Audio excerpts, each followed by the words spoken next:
Daniel 3. King Nebuchadnezzar made an image of gold, whose height was 60 cubits, and its breadth 6 cubits. He set it up on the plain of Dura in the province of Babylon. Then King Nebuchadnezzar sent to gather the satraps, the prefects, and the governors, the counselors, the treasurers, the justices, the magistrates, and all the officials of the provinces to come to the dedication of the image that King Nebuchadnezzar had set up. Then the satraps, the prefects, and the governors, the counselors, the treasurers, the justices, the magistrates, and all the officials of the provinces gathered for the dedication of the image that King Nebuchadnezzar had set up. And they stood before the image that Nebuchadnezzar had set up. And the herald proclaimed aloud, "You are commanded, O peoples, nations, and languages, that when you hear the sound of the horn, pipe, lyre, trigon, harp, bagpipe, and every kind of music, you are to fall down and worship the golden image that King Nebuchadnezzar has set up. And whoever does not fall down and worship shall immediately be cast into a burning fiery furnace." Therefore, as soon as all the peoples heard the sound of the horn, pipe, lyre, trigon, harp, bagpipe, and every kind of music, all the peoples, nations, and languages fell down and worshipped the golden image that King Nebuchadnezzar had set up.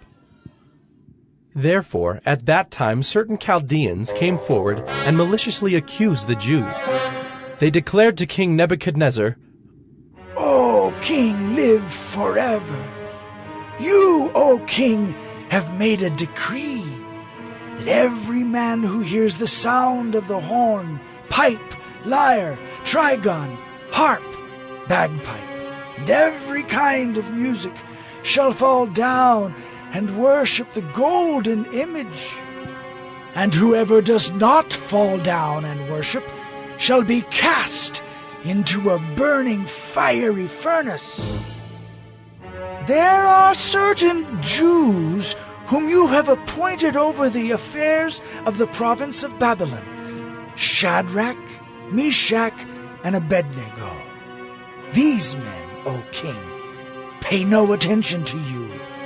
They do not serve your gods or worship the golden image that you have set up." Then Nebuchadnezzar, in furious rage, commanded that Shadrach, Meshach, and Abednego be brought. So they brought these men before the king. Nebuchadnezzar answered and said to them, "Is it true, O Shadrach, Meshach, and Abednego, that you do not serve my gods or worship the golden image that I have set up? Now, if you are ready when you hear the sound of the horn, pipe, lyre, trigon, harp, bagpipe, and every kind of music, to fall down and worship the image that I have made, well and good. But if you do not worship, you shall immediately be cast into a burning fiery furnace. And who is the God who will deliver you out of my hands?" Shadrach, Meshach, and Abednego answered and said to the king, "O Nebuchadnezzar, we have no need to answer you in this matter. If this be so, our God whom we serve is able to deliver us from the burning fiery furnace, and he will deliver us out of your hand, O king.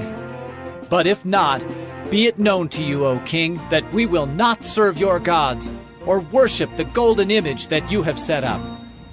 Then Nebuchadnezzar was filled with fury, and the expression of his face was changed against Shadrach, Meshach, and Abednego. He ordered the furnace heated 7 times more than it was usually heated, and he ordered some of the mighty men of his army to bind Shadrach, Meshach, and Abednego, and to cast them into the burning fiery furnace.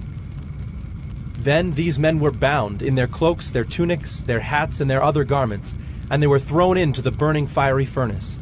Because the king's order was urgent and the furnace overheated, the flame of the fire killed those men who took up Shadrach, Meshach, and Abednego. And these 3 men, Shadrach, Meshach, and Abednego, fell bound into the burning fiery furnace. Then King Nebuchadnezzar was astonished and rose up in haste.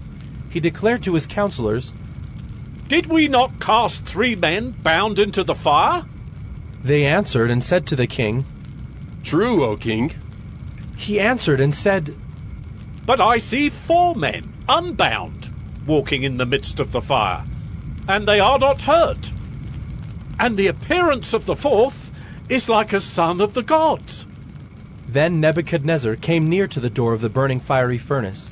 He declared, Shadrach, Meshach, and Abednego, servants of the Most High God, come out and come here.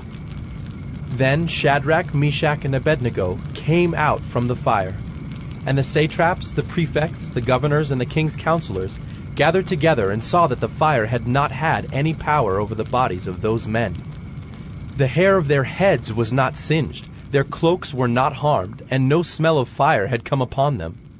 Nebuchadnezzar answered and said, Blessed be the God of Shadrach, Meshach, and Abednego, who has sent his angel and delivered his servants, who trusted in him, and set aside the king's command, and yielded up their bodies rather than serve and worship any god except their own God.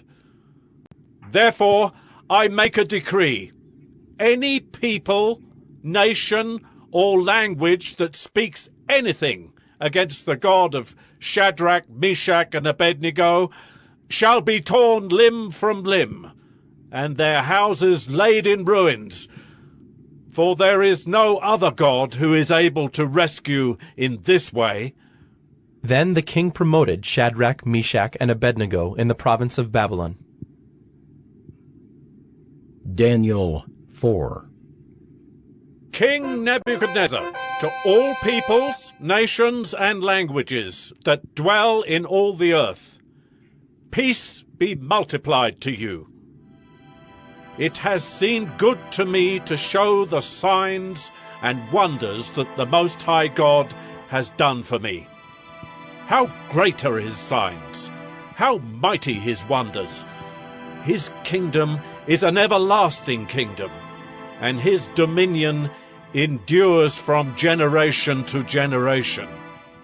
I, Nebuchadnezzar, was at ease in my house and prospering in my palace. I saw a dream that made me afraid. As I lay in bed, the fancies and the visions of my head alarmed me. So I made a decree that all the wise men of Babylon should be brought before me, that they might make known to me the interpretation of the dream. Then the magicians, the enchanters, the Chaldeans, and the astrologers came in, and I told them the dream, but they could not make known to me its interpretation. At last Daniel came in before me, he who was named Belteshazzar, after the name of my God, and in whom is the spirit of the holy gods. And I told him the dream, saying, O Belteshazzar, chief of the magicians, because I know that the spirit of the holy gods is in you, and that no mystery is too difficult for you, tell me the visions of my dream that I saw, and their interpretation. The visions of my head as I lay in bed were these. I saw, and behold, a tree in the midst of the earth, and its height was great. The tree grew and became strong, and its top reached to heaven, and it was visible to the end of the whole earth. Its leaves were beautiful, and its fruit abundant, and in it was food for all.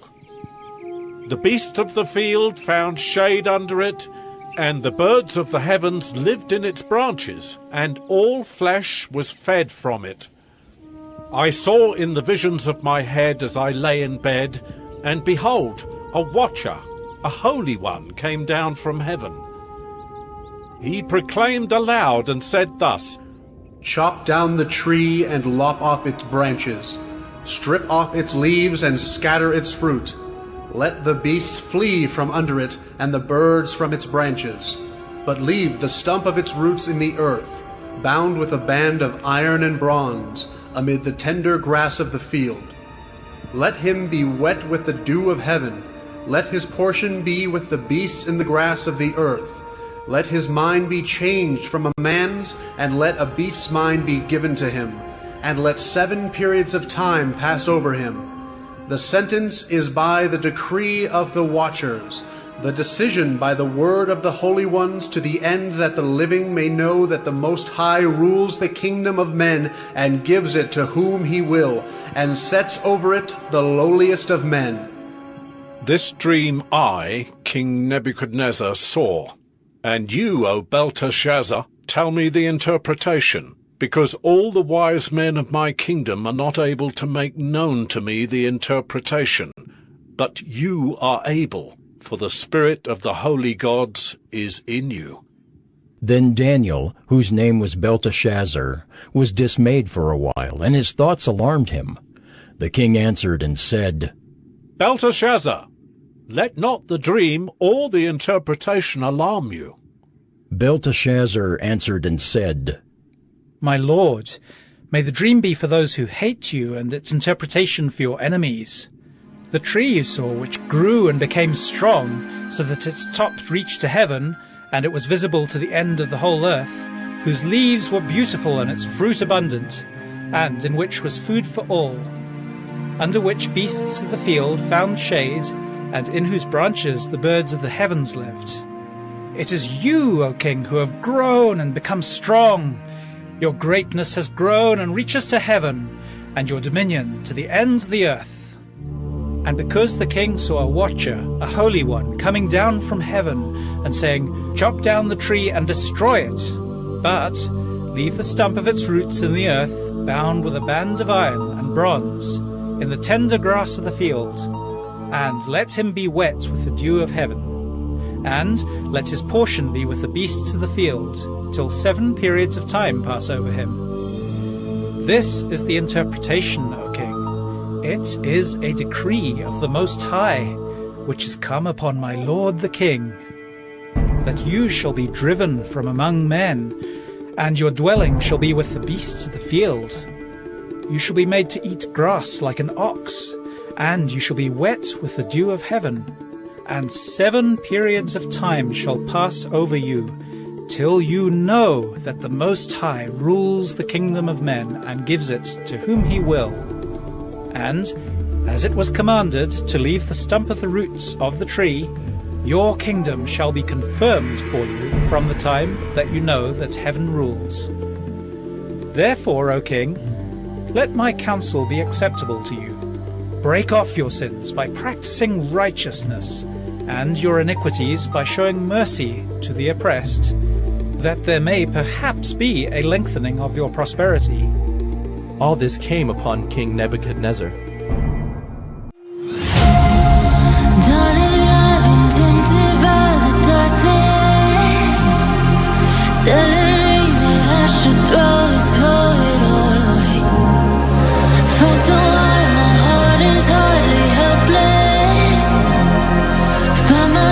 So desperate.